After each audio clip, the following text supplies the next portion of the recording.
是全红婵的407C， 漂亮。这是陈芋汐的407C， 没有问题。这是他们俩联合上演的407C。漂亮，没有问题。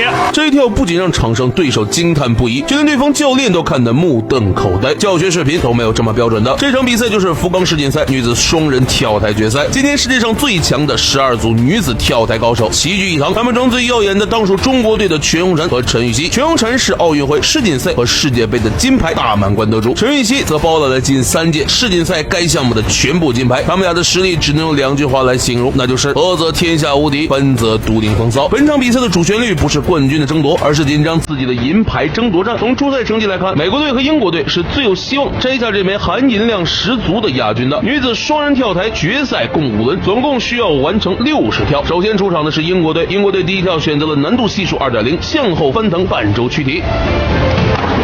这一跳是没什么问题的。英国队的这一跳近乎完美，唯一不足就是右边的选手入水稍有瑕疵，他们最终得到了48.60分。接下来出场的是美国队，美国队选择了难度系数 2.0 板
差距。最后出场的是我们中国队。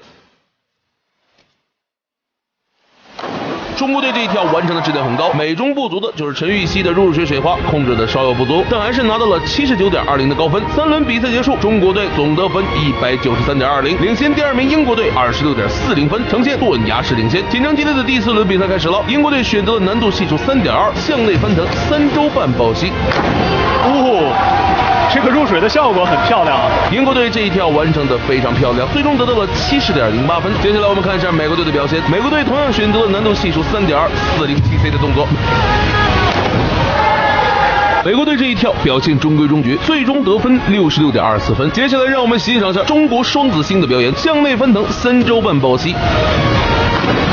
好的，水花压得很漂亮。中国队这一跳，我瞪大眼睛看都看不出水花。这里高哥建议场边的外国教练直接下载比赛原视频，回去当教材使用。中国队这一跳拿到了85.44的高分，4轮总得分已经领先第2名英国队41.76分。菲律宾跳水队表示，这领先优势换高哥上去也能拿冠军。哎呀，大哥，你吹牛就别带上我了，10米台我都不敢站上去。好了，接下来我们看一下决胜局的较量。英国队选择了5352B 向后翻腾2周半转体1周半躯体。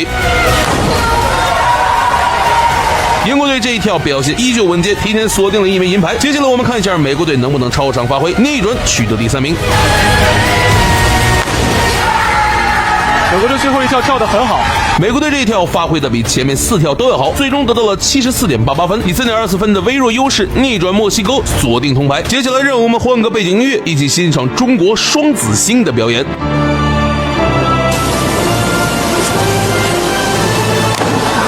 冠军到手。恭喜中国队整个决赛的表现呢，每一轮啊都能够赢第2名将近10分，积少成多，又是断崖式的领先于第2名。中国队再次以教科书式的表现完成比赛，毫无悬念的将金牌收入囊中。值得一提的是，全红婵和陈芋汐这对组合自组队以来未封一败，而且是越来越有默契，未来不可限量。视频最后，高高给大家推荐一款很多运动员都在喝的电解质冲击。经常运动出汗多的兄弟们肯定有这种感觉，运动完喝水只会越喝越渴，因为我们流出的汗液中不仅有水，还有电解质，而流出的电解质才是我们感到疲劳的主要原因。这款诺克兰德电解质冲击一盒有6包，每次一小包，倒入水里即可直接饮用，可以边运动边喝，不仅可以补充水分，还可以补充电解质，关键好喝还便宜，只要个位数就能入手。夏天到了，电解质一定要囤起来。